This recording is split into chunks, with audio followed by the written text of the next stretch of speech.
Il Veneto orientale, con i suoi 21 comuni, si attesta tra i territori con il più basso tasso di mortalità per Covid-19, per quanto abbia comunque tristemente pagato l'ingiusto tributo di famiglie e città sconvolte e saccheggiate di tante vite strappate all'affetto dei loro cari dal virus. L'appello ai medici di medicina generale e USCA del direttore della terapia intensiva della ULSS 4 affinché si intervenga tempestivamente anche con le terapie monoclonali. Che vuol dire diabetici scompensati, cardiopatici importanti, pazienti in terapia immunosoppressiva o chemioterapia.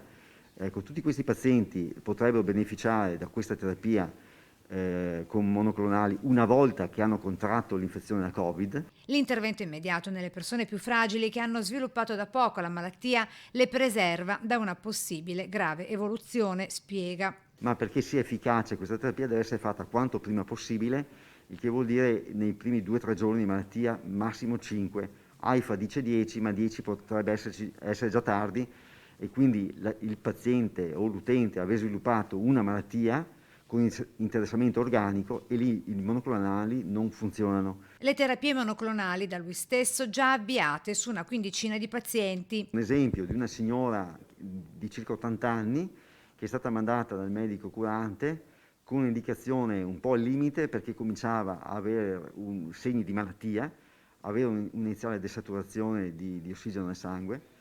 E l'abbiamo comunque valutata, abbiamo fatto anche una radiografia standard e un TAC del torace, c'era un'inizialissima polmonite, abbiamo comunque somministrato il farmaco con ottimi risultati, la paziente è guarita, non ha più sintomi, non ha più tosse, non ha più febbre e respira benissimo. La tempestività, la chiave di volta. Perché la loro azione è quella di impedire che il virus entri nella cellula. Se questo viene fatto per tempo, è una terapia che funziona, ha dimostrato di funzionare anche nei nostri casi che abbiamo trattato fino adesso.